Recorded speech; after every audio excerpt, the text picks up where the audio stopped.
All right.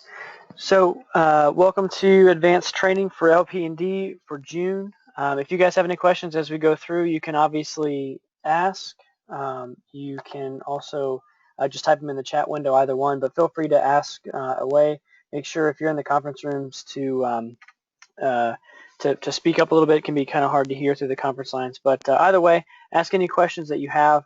What we're going to be talking about today is it's our second real topic on corridors. Last month we spent the time together talking about the basics of corridors and how to use corridors to model roadways. We stuck to just general brand new green development road, no existing conditions other than a surface. So it was a pretty simple, straightforward, really the easiest and most straightforward way to draw a corridor. What we're going to do today is we're going to go the next step forward. We're going to start adding some targeting. We're going to start looking at turn lanes and cul-de-sacs and things.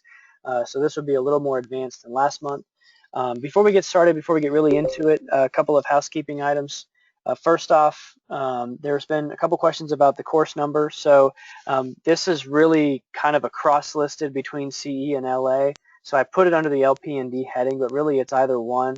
We're going to be kind of doing some, not reorganization, but just kind of renumbering and some other things as I begin to take over the responsibilities of Stuart Yu from Frank, from Chancellor Mundy. So I'll be working with him to kind of reorganize, and I'm still learning a lot too. So bear with me as we go through a couple of different things here. We'll try not to change it every single day, make it as confusing as possible, but we will be doing a little bit of revising there. But I'll keep you guys in the loop about that. The other question I've had a lot of recently is the timing on this training, and this training will occur every third Thursday at noon. So plan to attend. I hadn't sent out a meeting invite again because we have Stuart Yu, so I will make sure they get put up there on the Stuart Yu page.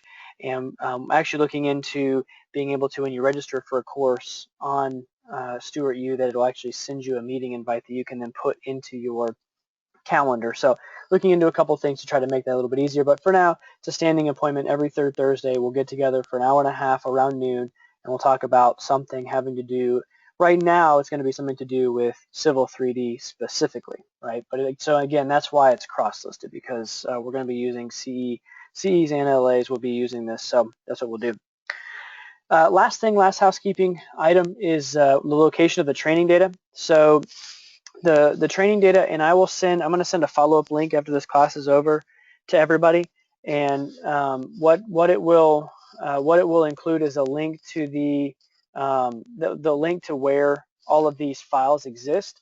So on the Q Drive under training, there is an advanced, so under Q Drive training, there's a folder called advanced training classes, and inside of here we'll have a folder for every single month. And what you can do is go into here. So if we look at this month's, for example, what you'll see is the PowerPoint that's running in the background. Right now it's very, very simple. I'm going to add some more to it as we go, and then you'll see a couple of DWGs. We're going to use those to go through the different topics today. So anything that I create for these training classes will be in those locations, so you can go back and look at any of that. All right. So that's the housekeeping for today. And what I want to do last is just kind of go through generally what we're going to be talking about. So again, by the end of today, what I would like is for folks to be able to understand how to create a corridor target given a line, a feature line, an alignment, and a profile. I want you to be able to create a turn lane as a corridor by itself, create a cul-de-sac as a corridor. All right, so that's really the crux of what we're getting at today. So it's a lot more specific than what we did last week, and that's because there's sort of a progression of how we go through this process. Okay, so I'm going to spend the vast majority of the time in Civil 3D, and I'm actually going to switch over to that as well.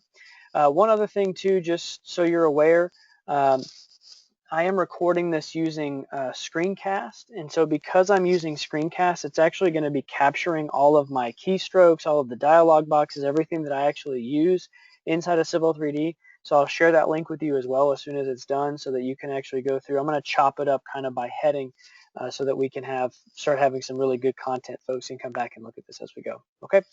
So again, any questions as we go, let me know. So the first topic here, the first thing we want to be able to do is we want to be able to use the we want to be able to use a horizontal target to be able to create a turn lane, right? So this is really the simplest turn lane that we can do. We have a standard roadway, right, that is new, and just the end of it is going to have a turn lane on it, right? So it's as simple as it can get, really, in terms of the setup here. Okay, so what we have, and in this file, this is the horizontal target turn lane file. And inside of this file, what we have is we have a center line, we have just the edges of pavement, and then we have just a white line here that is actually just a polyline that's going to be our horizontal target. Okay, this is actually the same data set we looked at last month. This is existing long road profile. Everything is here. We've got an assembly. All of that is here inside of this file. Okay, so this is, again, the simplest of the targets. So if we want to interact with a corridor, remember, in this case, the corridor is already created, and in general it would be, right? So if we're going to be creating a turn lane and modifying, this would be a modification of an existing corridor, right? We will have already built it. We would have already built the straight through section. Now what we're going to do is we're just going to add an additional component to it.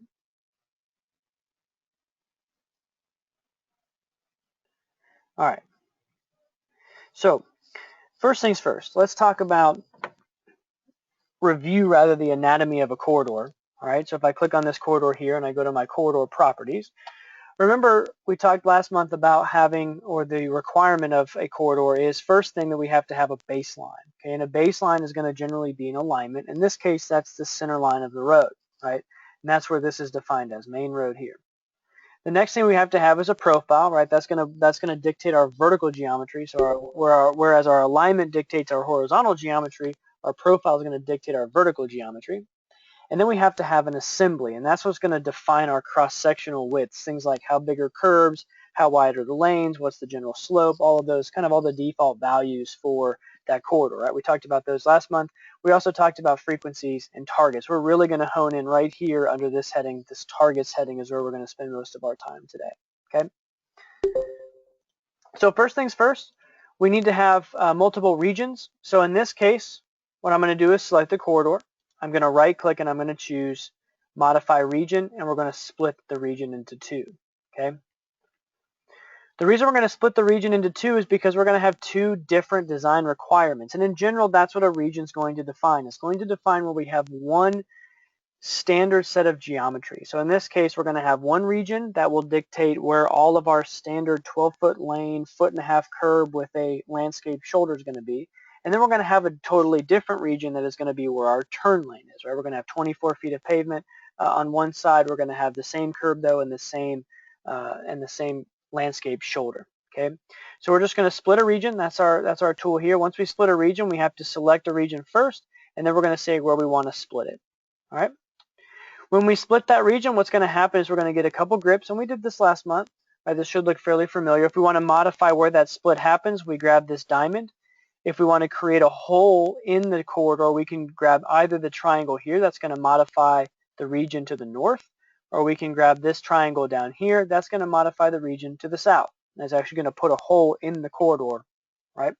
In this case, we actually don't want a hole in the corridor because we're going to want a continuous surface, right, and a connected surface between where we don't have a turn lane and where we do have a turn lane, right? We want to model this as one three-dimensional element completely, so we need to be able to have our regions touch each other, okay?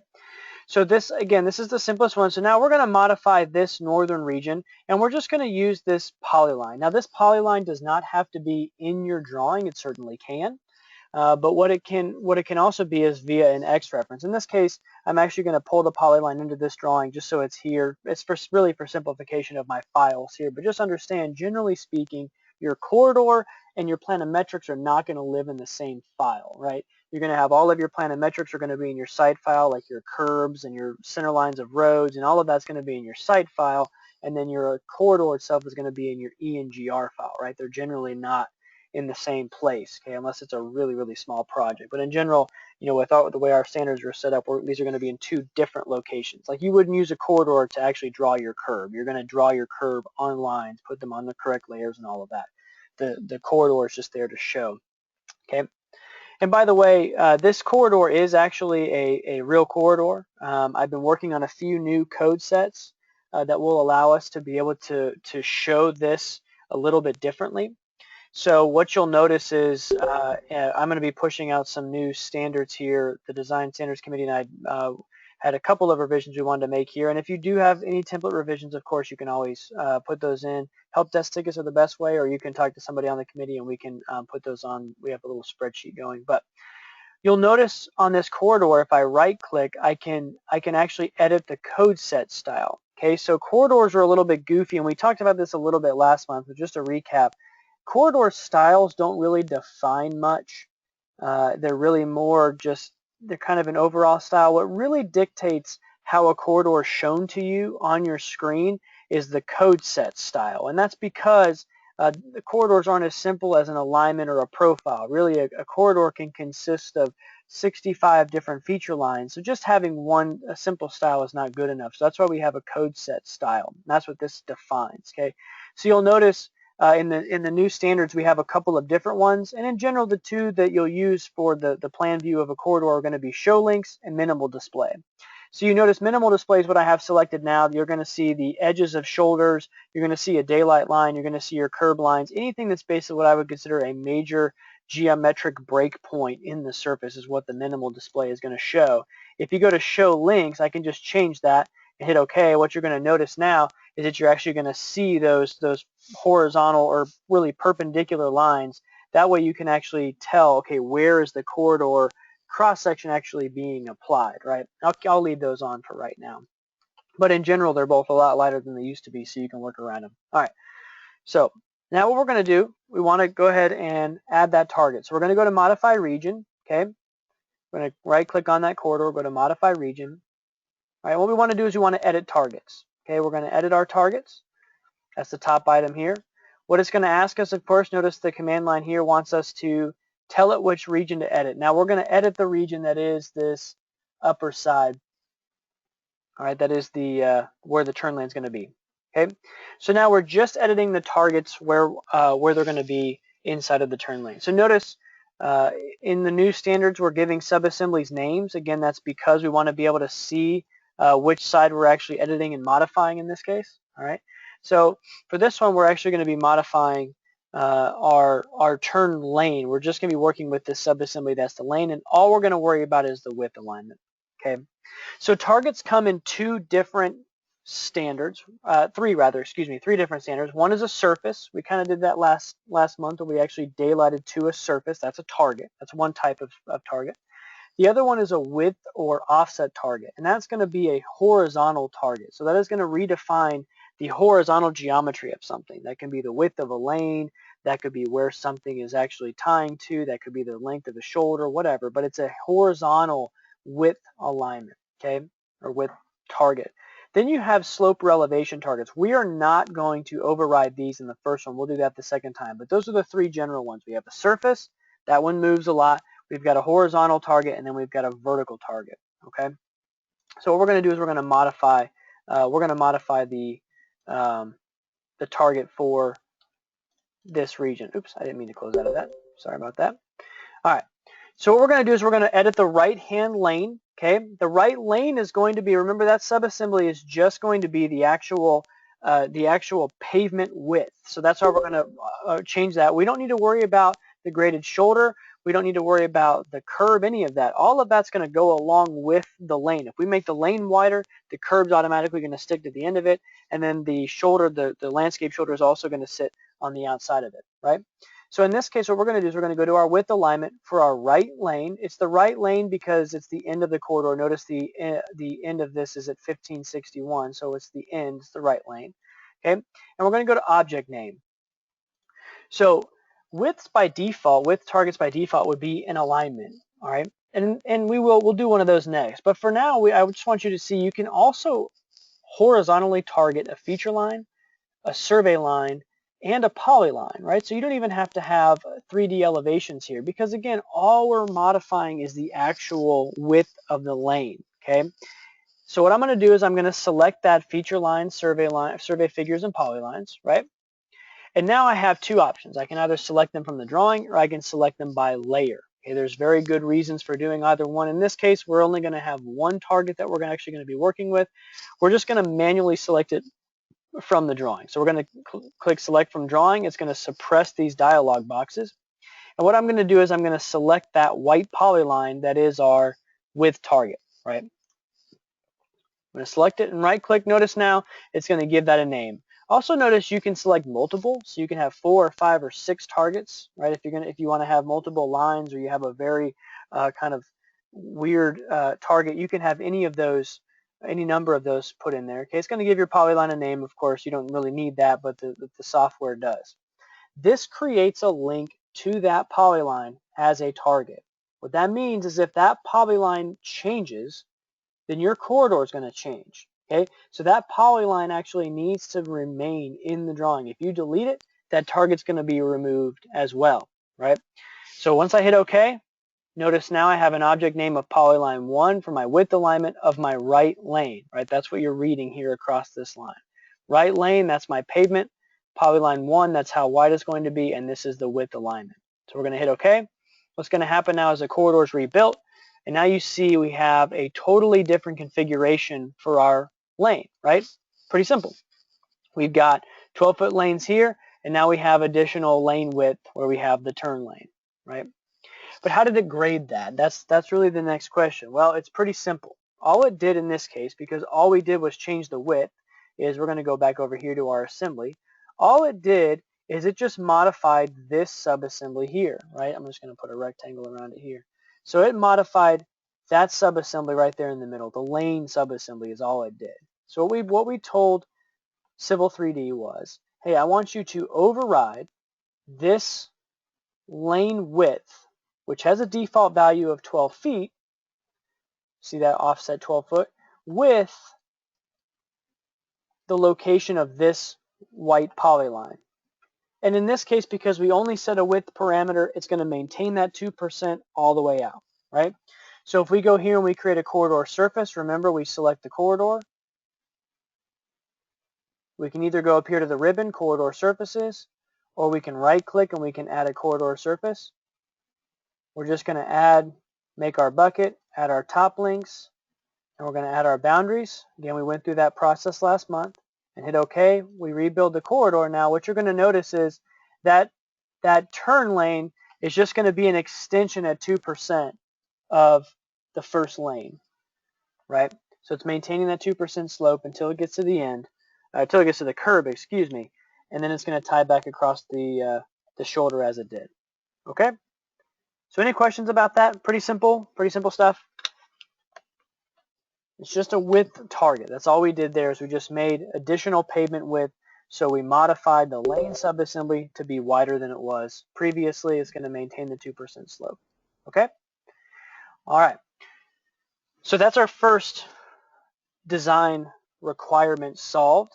So now let's go a little bit more tricky than that, right? That's pretty easy. Generally, most design, you're not going to have that. Maybe for a conceptual plan or for something very, very simple, you'll have that. Sometimes for residential subdivisions, you'll have something that simple. In general, though, let's start to talk about some more real solutions. That's just really to show you the basis of how we set up a target, what targets can be, and what they actually do to a corridor. All right? So now, we're going to move into the horizontal and vertical target for our turn lane. In this case, we've got a little bit more intricate of a scenario here. So in this case, what we have the same initial alignment that we had before, right? Just this kind of looping road. And now we have actually an intersecting road with a turn lane and a curb return. Okay, so this is a little bit more. It's a little bit more work than we had before. So first things first. Okay, if we want to, I'm going to do this two ways. Excuse me. I'm going to take a step backwards. I'm going to do this two ways. First, I'm going to take this from kind of an extension of what we just did, but modifying the profile, and then I'm going to go backwards. Okay, so I'm going to do it. I'm going to design from both sides, and I'll show you how this works. Okay.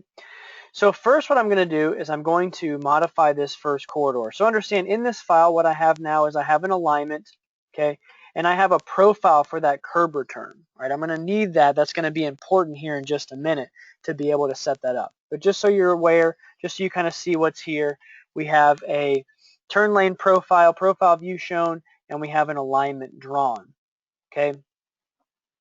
So first things first, we're going to go back into this corridor like we did previously. We're going to right-click, modify region, and edit targets. Okay, we're going to edit the targets in this region. We're going to go back to that right lane, but now instead of the width alignment coming from a feature line or a polyline, we actually do want to go back to the alignments heading now, because we're going to go use that turn lane alignment, okay, as our target. All right, turn lane target. We're going to hit OK. Now that's going to modify the width of that region, right?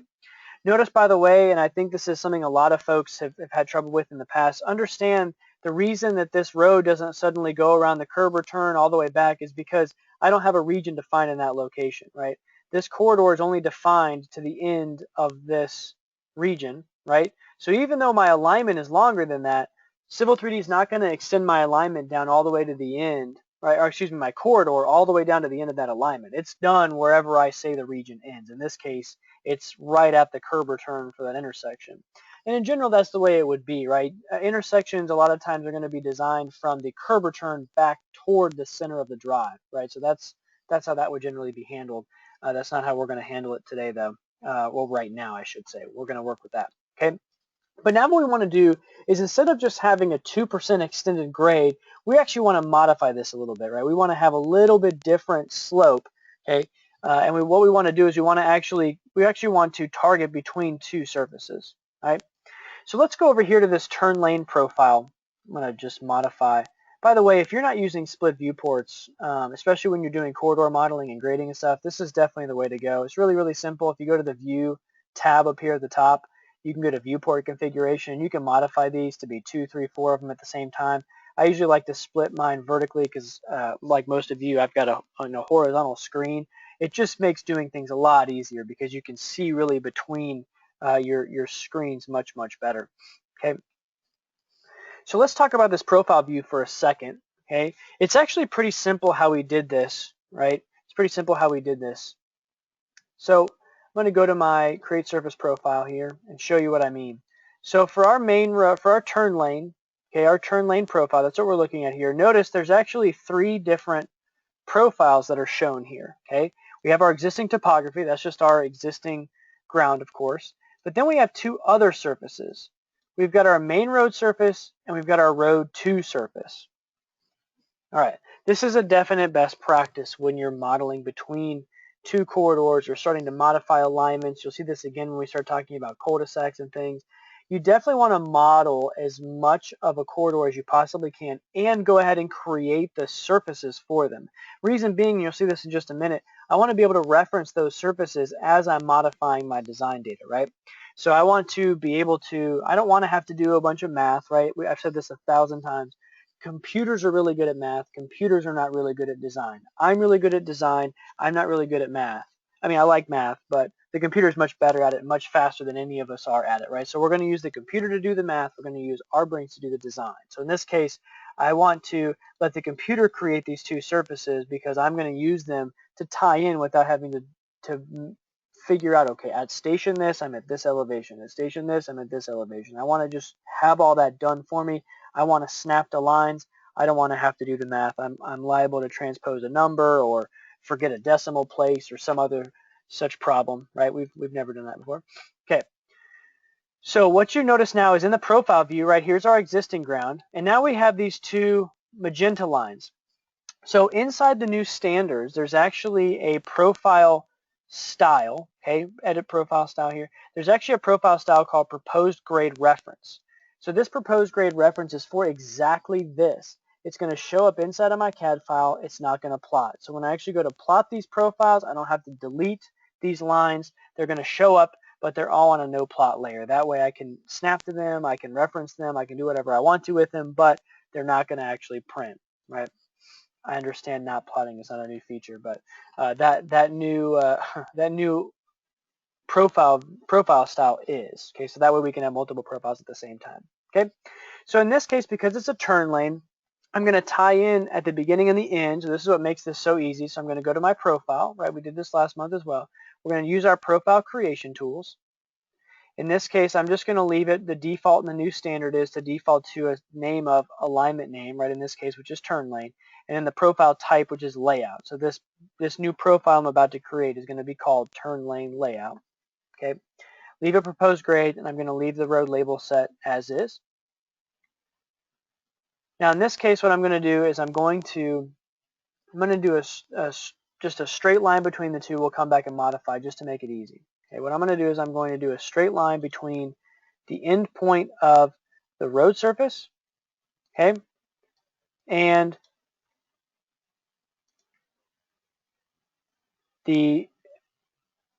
basically what is the top of curb on the road surface, road 2 surface, that is over here, right?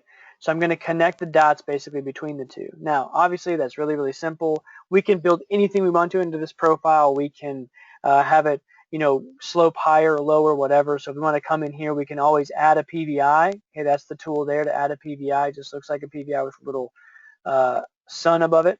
And we can add a PVI anywhere we want.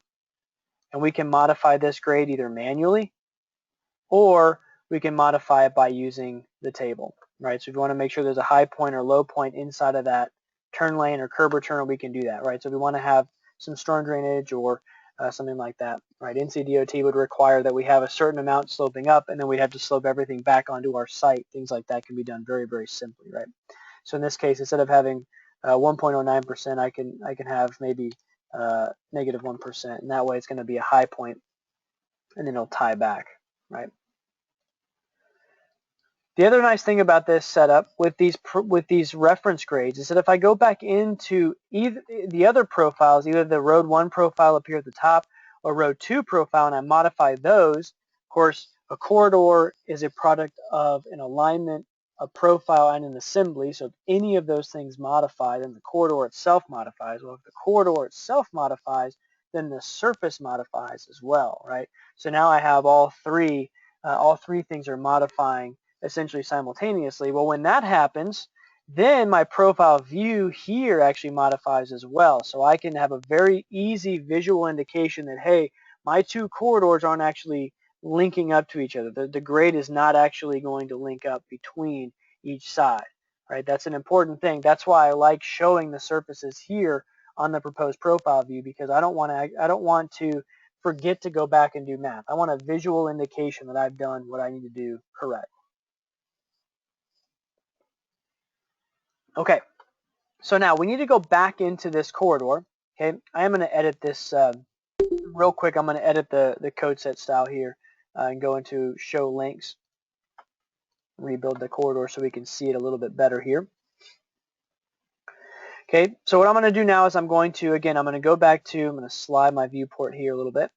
I'm going to go back into this region, right click, modify, helps if I click the right tool here, modify region, edit targets. I'm going to select the corridor region that is my turn lane.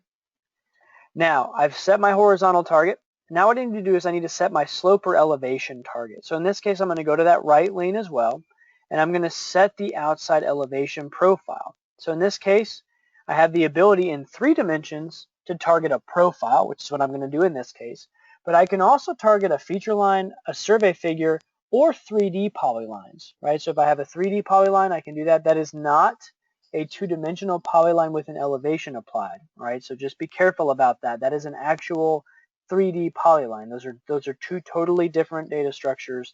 A 2D polyline with elevations, which is what most of us are used to using, is not the same as a 3D polyline. Okay, 3D polyline is basically a feature line. In that case, if you're going to use 3D polylines, I would say just go ahead and use feature lines. You have a lot easier ability to edit a feature line than you do a 3D polyline. Okay, but in this case, I'm going to select a profile. Okay, so what I need to do is first I need to select an alignment. In this case, I'm going to select the turn lane alignment. And now I have a number of different profiles that I can choose from, right? So again, this is why naming convention is so important, especially when I'm starting to work with these advanced corridors. I need to have good names for everything, for subassemblies, for baselines, for regions, for profiles, because I'm going to be referencing these things oftentimes inside of dialog boxes. So I want to make sure I've got good names for all this stuff. So I'm going to select the turn lane layout, and I'm going to add that to my target. Okay. So when I hit OK now, I now see that I have the turn lane layout object name inside of my outside elevation profile target for the right lane. Okay, so now when I hit OK, of course, it's going to ask me to rebuild the target, or rebuild the corridor rather, right? It's going to rebuild it. I'm sorry, I actually have it set to rebuild automatic.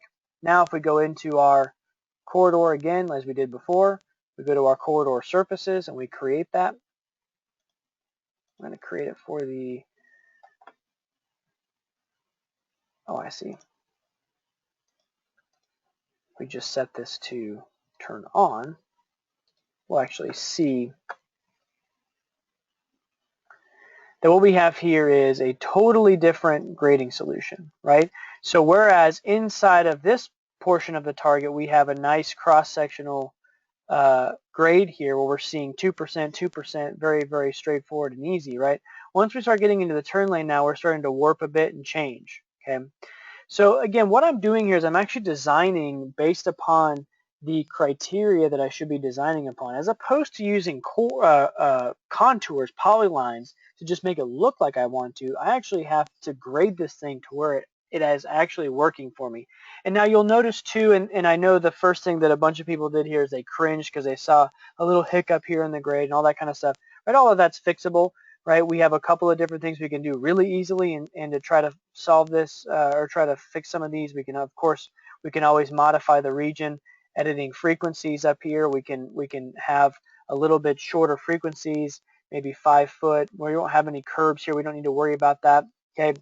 One of the things I can do with targets, and this is why I wanted to bring this up, frequencies I mean, is I can set up frequencies that are based upon our offset target. So in this case, inside of this region, I'm actually using a target to define some of the geometry.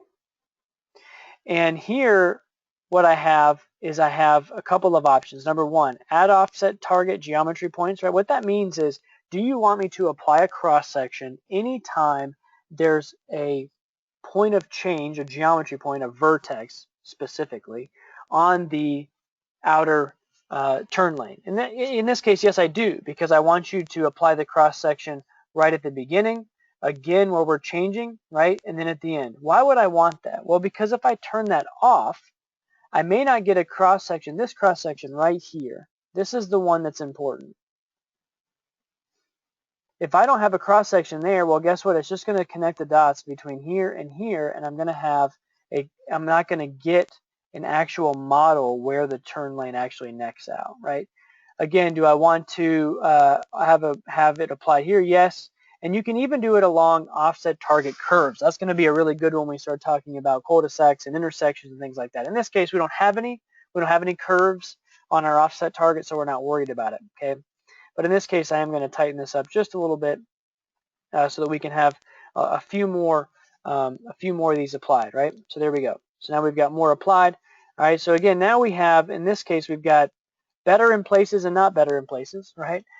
So we can always go back and we can start to modify the surface, we can modify the corridor definition, we can remove a couple of the cross sections that are applied, or we can go through any of that. But I think we can agree that that at least looks better than what was there before. Okay, we can always smooth, we can always do a bunch of other things to make it look better, but those are topics for different days. Okay, so we've accomplished our task. We've now done 2 different turn lanes, 2 vastly different ways. The first only took a horizontal target because we wanted to maintain that 2% slope. The second way, we actually wanted to define a horizontal and a vertical difference, right? Or target rather, because we wanted to have a different cross-section vertically and horizontally where we have a turn lane and where we don't, okay? Now, I want to do something, again, different. So that was going from the center line of the road, right? That's going from this center line of the road out to the turn lane. Well, what if we want to design backwards? Okay, we actually want to design from the outer side and we want to have it meet the profile at the center line of the road. We can do that as well. Okay, we can do that as well. So what we're going to do here, I'm going to go ahead and turn off I will leave the surface on for right now. But what I'm going to do is I'm going to go back into this corridor now, and I'm going to, in this case, when I modify a region, what I'm going to do now is I'm actually going to delete a region. Okay, so I'm going to go in here, I'm going to delete this turn lane region because I don't want it defined on the same baseline as before. Okay, so I'm going to modify that. Notice now I lose the corridor definition where I had that turn lane, right? It's stopped now at the beginning of this turn lane. Why did I do that again? Because I don't want to use the same baseline. Right now my corridor is using a baseline as the center line of this road. What I want to do is I want to use the baseline of the outer edge of pavement, and I want to have it grade back toward the center line, right? Sometimes this can solve some grading issues, like if I'm having an issue with how it's modeling. This can also be because I have some kind of requirement here on the outside that's easier to design back toward the middle, right? There's myriad different reasons why I would do it this way, but I want to show you both directions. We're actually going to use some of the fundamentals here for our next design requirement, which is going to be trying to create an existing, a proposed turn lane onto an existing road. Okay, so here we go. We're going to take now, what we're going to do is we're going to go back into this corridor. In this case, I'm actually going to modify the corridor properties because I'm going to do a couple things here at the same time. Now this, I'm going to go to parameters. What I want to do now is I want to add a baseline. Okay, so in this case, we're going to add a baseline. Remember, the rest of our corridor, the baseline is the center line of the road. In this case, what I want the baseline to be is where the outer edge of pavement is, right? And remember again, a baseline is defining the horizontal geometry. That is the alignment that's going to define where the horizontal geometry is. So I'm going to add a baseline. Okay. In this case, what I'm going to do is I'm going to call it turn lane. Again, using a good nomenclature here. And we're going to use the horizontal alignment of turn lane. I'm going to hit OK. Nothing happens, of course. I haven't added anything. So that was my first definition, is the alignment. What I need to do now is I need to add the profile. Okay, so in this case, I'm going to add that turn lane layout profile and hit OK. And now what I need to do is I need to right click on this and I need to add a region. So now all I've done so far is added a baseline. Remember, baselines don't actually have cross sections, so I don't have any information yet. I'm going to add a region. Okay, and in this case, I'm going to use an assembly I've already created called intersection left. I'll show you what that looks like here in just a minute. Okay, we're going to do intersection left, and I'm going to, in this case, I'm going to call this region also right turn lane. All right, so we hit OK now. So now we see a similar definition to the one above. Okay, again, we have the ability now to set different frequencies, and in this case, I'm going to drop this back down to 5. 5 is too high for a whole corridor, especially one that's this large. But for a turn lane, I do like to have a little bit better. Okay, you can kind of experiment. That's the beauty of having these tools that recreate every time you modify. You don't have to know any kind of magical number. There's no set. There's really nothing set in stone. Just try. Just try 5, try 10, try 7, try 8.5, whatever. Try a bunch of different things until it gets to what you actually want to, what you want it to be. Okay, so 5 feet here. We'll leave everything else alone. We'll hit OK. All right. Now we also need to set up a target because we already set up a cross section for this. We want to make sure it's targeting back to the main road center line, right? So pretty simple. What we're going to do is for the right lane here, we're going to give it a width alignment of the main road, right? That would be the center line of the existing road, so we need to add that there. And then the outside elevation, I know that's a little bit funny in terms of nomenclature, right? It's the outside of this assembly, which is actually just a curb and then a lane. I'll show you what it looks like here in just a second. But in this case, we're going to use the main road, and we're going to use the main road layout, right? That's the design profile for that portion of the road. And we're going to hit OK. So we've done 4 steps here, all inside of one dialog box. We've added a baseline, which is that turn lane alignment, okay, the outside edge of pavement. We've added a profile, that's the actual design profile along that alignment. We've added a region, which is going to have the assembly that is just a curb and a lane. I'll show you that here in just a second. And then we've added our targets, which are the main road center line of the road and the main road center line profile. So when we hit OK now, we hit OK again. We're going to rebuild the corridor. So understand as you go through this and you start to do these over and over and over again, you'll be able to very quickly be able to set all these up at one time as you go. All right. So now I'm noticing now, oh, this is always fun when I get the bow ties of my grading going off to the surface, right? So good troubleshooting moment here. So I see something like this. What's the first thing that I should look at? Well, I definitely know I set my targets correct. I definitely know I set my alignment correct. So what this is saying to me is that something is backwards likely in my assembly. It's not actually being applied across the corridor correctly. Or it could be that I actually need to modify this region. Okay, so let's go check the assembly first just to make sure. Okay, so let's go back over here to our assemblies. Remember, I usually stick these things out next to my profile. Aha, the culprit as I suspected. So the cross section here is actually not correct. Okay, the way we defined our alignment and the way we defined our profile was on the edge of pavement. Well, remember that the assembly gets applied along the horizontal alignment and along the vertical geometry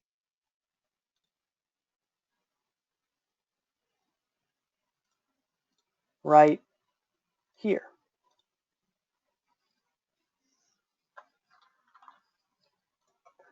Right? So this gets applied right along this center line point. Well, right now I have an assembly and I have a profile based upon this orange point being at the edge of pavement. So what I really need to do is I really need to recreate this subassembly. Okay, so what I'm going to do is I'm actually going to create a new one. Very simple, right? We did this last week. I'm going to go to Home, Assembly, Create Assembly. Okay, in this case, we'll call it Turn Lane. All right. Set this here. Now we're going to go to our tool palette. We're going to grab a lane, and we're going to put it on the left-hand side. We don't worry about the width or any of that. We don't need to worry about the width or the slope because we're actually going to override that. All right. We need to also add a curb. In this case, I'm just going to leave everything default just for speed's sake.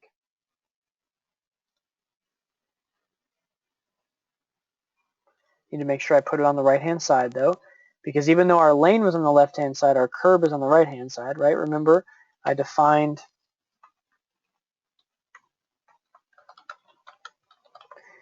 everything based upon the edge of pavement. Helps if I can spell curb. All right. And then last thing is I need one of my generics to get that landscape shoulder. Again, in this case, I'm just going to leave everything default, but I'm going to make sure it's on the right-hand side and it's sloping toward the crown so that it slopes away from the road.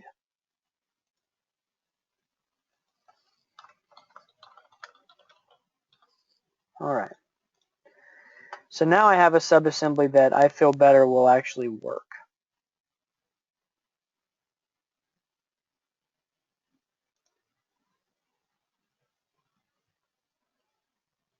All right. Go ahead and close my tool palette. So I have my assembly there. And I'm going to go back to my corridor now. And I'm going to modify my corridor properties. I'm going to go back to my right turn lane. Instead of using the intersection left assembly, I'm going to use the turn lane assembly. All right, so all I have to do is right here under assembly, I just click there. And now I'm going to modify this to the turn lane. When I hit OK and OK again, I need to rebuild the corridor. It's going to redo the surface. And now what I should have is something a little bit better. Of course, it's still not cooperating. So I'll have to figure out why it's not cooperating here in a minute. It is coming back. I'm wondering if our main road profile here is not being participatory. All right. We'll come back. So I want to move on to the next design parameter, which is going to be our design requirement, which is going to be our existing road turn lane, right? So this is going to likely be something that you folks will be doing more often than either of the previous two. The other previous two definitely are important to understand. You need to understand the basics of those, otherwise this one gets a little complicated pretty quick, all right? So let's take a look at this here. What we have, this is actually a real project I did years ago. It's a private school in Charlotte. So what we have here is we have basically two roads that meet each other internal to the site. What we need to do is add a turn lane into an existing road. Okay, so we're not going to change the paved section of the actual existing road. All we're going to do is add this little sliver of pavement here on the south side. Right, pretty simple. So first things first. Okay, we need to create an alignment. Again, the actual orientation of this would have been done in the site plan. I'm just working in the ENGR folder or ENGR file right now.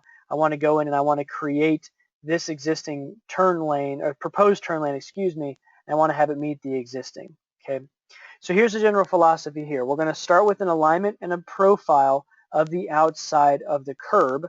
Okay, and then we're going to target back to the existing edge of pavement. And the way we're going to do it is with the simplest way, and that's with an actual feature line. Okay, so first things first, I've got this line here. It's just an in-copied line, basically. You can also create feature lines through X references. Either one works. So I'm going to go to my Home tab here. I'm going to create a feature line from Objects. And I'm going to grab that line. Okay, in this case, though, I am going to make sure that I assign elevations. And the way I'm going to assign elevations, I'm going to assign them from the existing ground. In this case, I am going to insert intermediate grade breakpoints. I'm going to do that first. I'm going to try it that way, but I'll warn you that if you have a surface, especially if it's a surface that you've created from contours, which is what we have here, you may end up with way too many points along that target and it'll be an issue, okay? So understand what Civil 3D does is if you have this option selected here, this insert intermediate grade breakpoints, is anywhere your feature line crosses a 10 line, it's going to add a vertical elevation. Okay, so if you have a very complicated surface or if you have a ton of triangles, it's going to add a ton of points. And then inside of Civil 3D, of course, remember with our corridor, when we target, it's going to put an assembly at every single one of those locations. So it can get out of hand very, very quickly. So just be careful with that as you move forward. But I usually start with that, see how it grades out because I like it to be as precise as possible. And then if I think it's too much, I come back and I get rid of it. Okay. So now we've got purple feature line there that's going to be defining the existing grade. Yeah, I've already got an alignment here. I went ahead and created that. I just made it based upon the site plan location there, right? And then I've got a profile view that I've created. I don't actually have a profile yet. Okay, but what I want to talk through is how simple this process is, right? So again, with the profile view here with the existing grade shown, I know that I have to meet the existing grade at the beginning and the end of this, right? Because we're tying back into an existing curve. So I can't really deviate on the ends, right? So it's simple. When I use my profile creation tools, and I have an alignment and profile, I'm just going to use again, what I'm going to do here is I'm just going to draw a straight line between the two.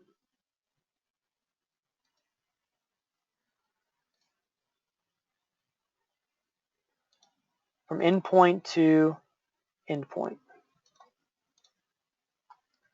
I missed that first endpoint. Let's try that again.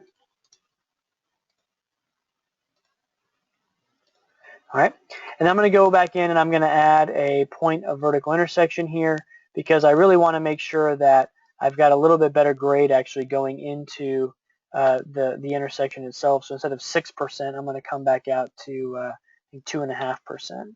A nice little grade break there, so it's a little bit softer. Okay, this, by the way, this just so you know, this site is a typical for our region.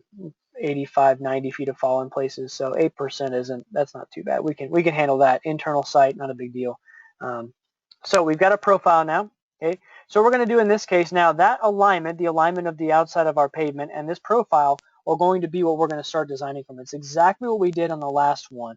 This is just a little bit different in end condition, right? Because we're not actually going to the center line of a road that we have an alignment and profile from. Okay. So in this case, what we're going to do is we're going to create a brand new target, or corridor, I'm sorry. We're going to call it turn lane.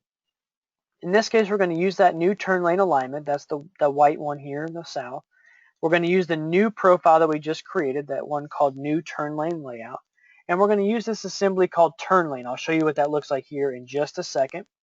Okay, I'm going to hit OK, and now what I'm going to get is a corridor. Okay, so if we go back and look at our assembly here, again, it's exactly the assembly I just built on the previous example. It's a curb on the right with a shoulder and a lane on the left. Exactly the same thing as we created before. It's called turn lane. But in this case, it's not right? I'm actually showing proposed grade going into the existing pavement and all of that. And that, again, we've made it clear. That's why we use targets. So what we're going to do here is we're going to go into this assembly, or this corridor. I'm sorry, I keep saying the wrong word. We're going to go into this corridor. We're going to modify the region. We're going to edit the targets. So this only has one region, right? The whole thing is one. So we're actually going to change the width alignment, right, for the turn lane. That's why I give these good names again.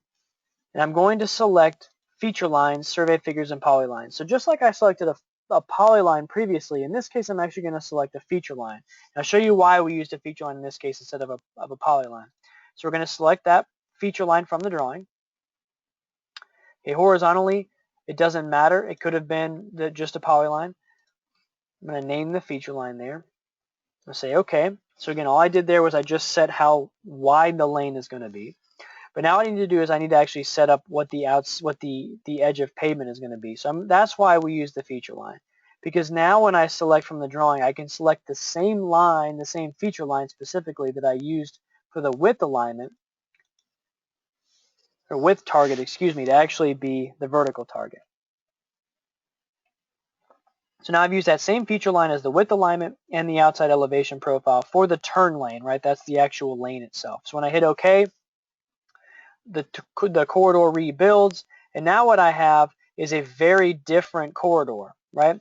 Now I just have a corridor that is only a turn lane, right? You notice it's actually tying, and by the way, notice very, very specifically, notice it's tying into the existing edge of pavement, not the face of curb, right?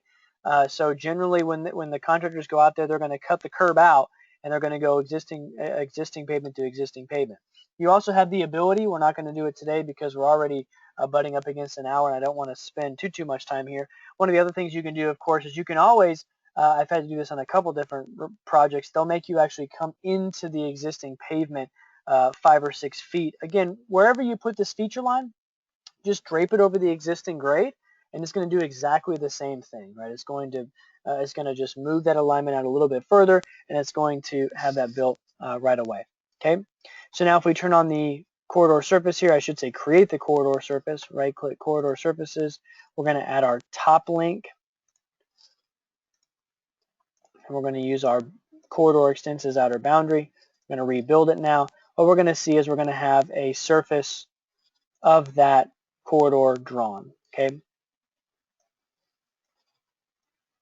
much faster, I would argue, than doing it by hand, and much more accurate, because now I know that what I have as a profile and what I have as an alignment and what I have as an existing condition can all jive together. And if I don't like this, that's fine. If it's not graded correctly, or if I want to change the design parameters, whatever I want to do, not an issue.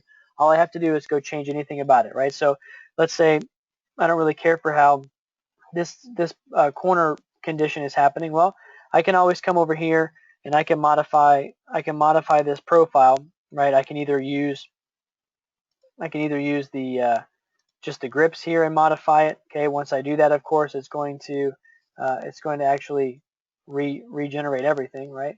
It's going to change my corridor, it's going to change my surface, everything's going to update automatically, right? So I can modify any of that. You're going to see that sloping up a little bit, right, or steeping up a little bit rather.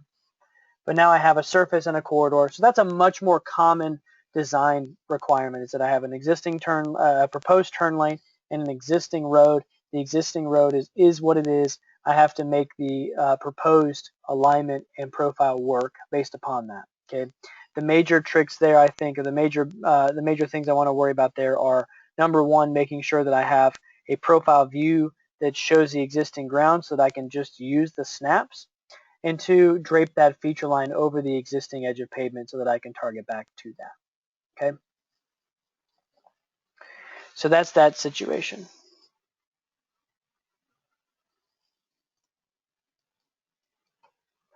All right, so last one, the cul-de-sac.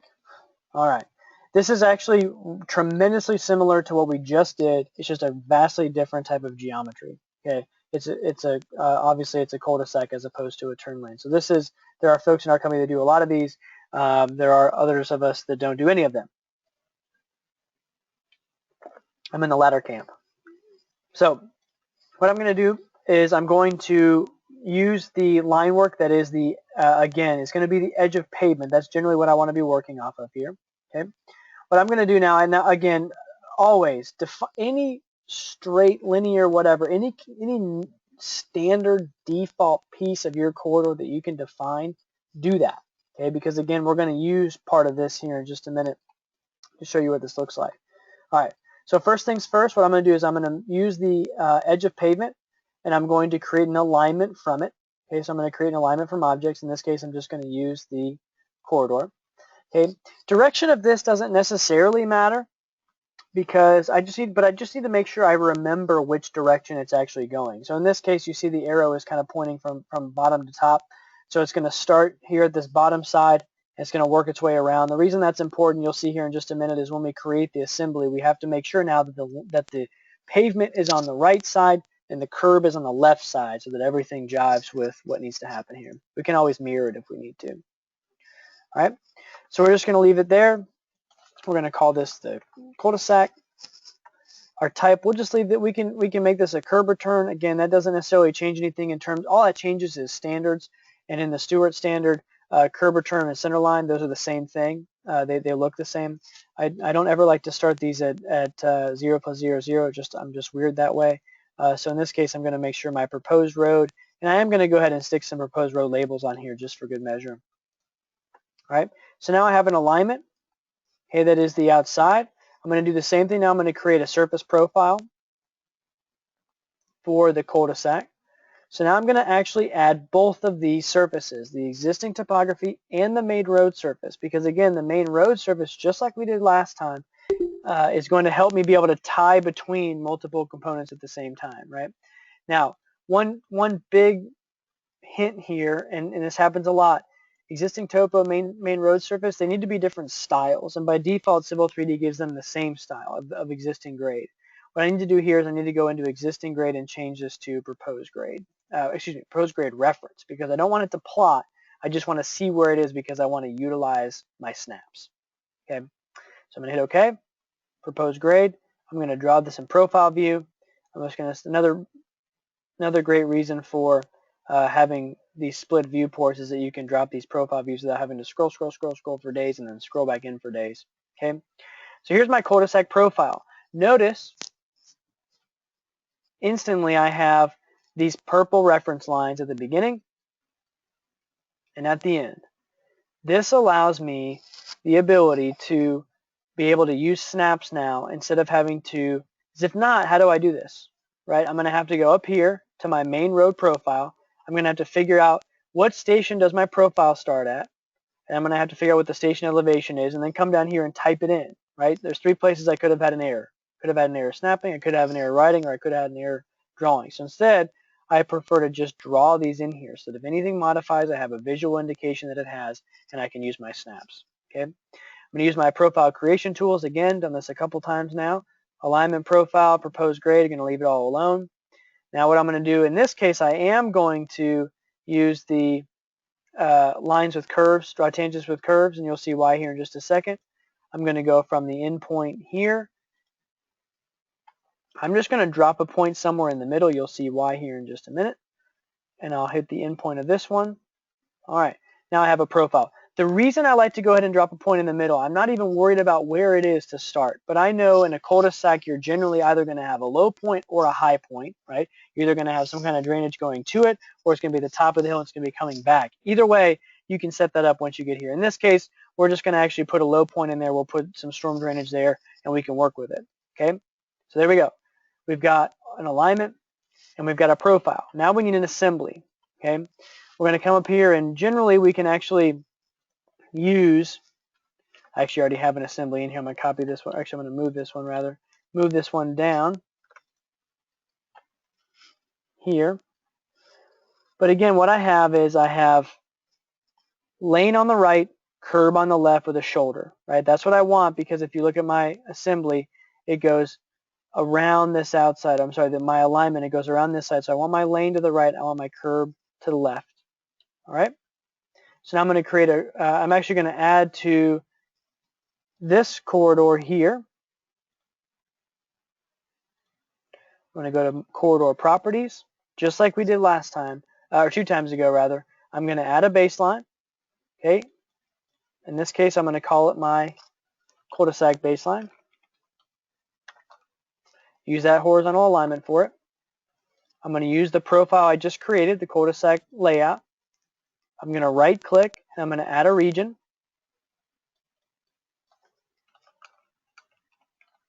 I'm going to use that cul-de-sac assembly. Now, when I hit OK and I rebuild the corridor, what you're going to notice is that the lane doesn't actually go all the way back into the middle of the road, which could be okay, right? I could actually look at this surface and see, okay, how does it modify? How does it look? And I can see if I actually like the way that it looks without doing any additional work. That is an acceptable way of doing it. It's not going to create a hole in the surface necessarily. Okay, it's going to connect between the two. I've got some overlap here. I got to clean that up. Don't worry about this yet. Worry about this here. So notice it's connecting the dots right between the sides.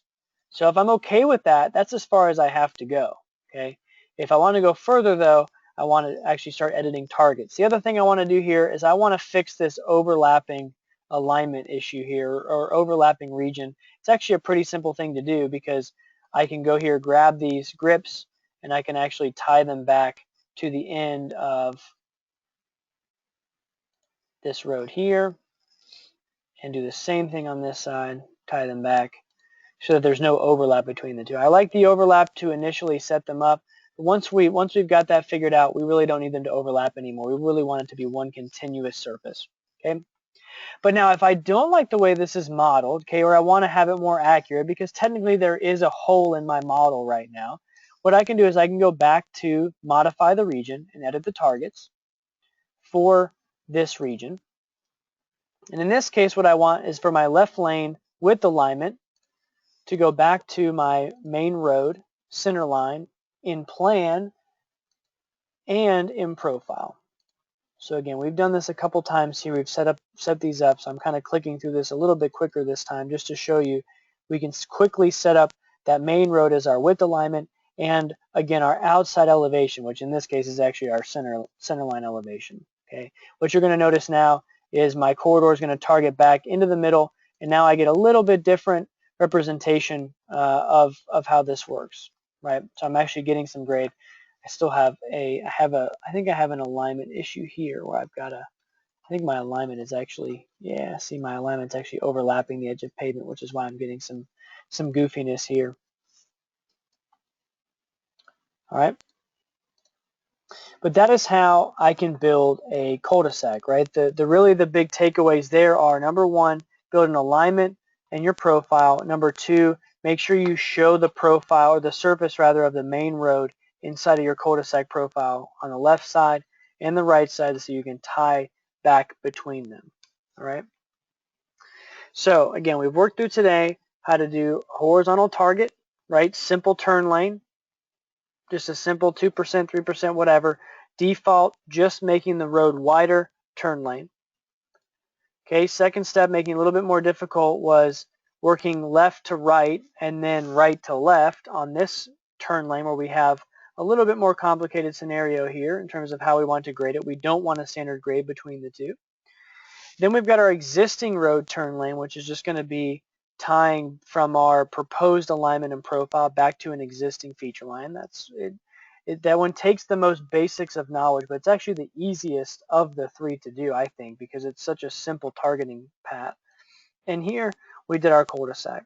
So again, these all are the same design issue in terms of it's a corridor, and we're modifying the targets, either horizontally using a polyline, an alignment, or a feature line,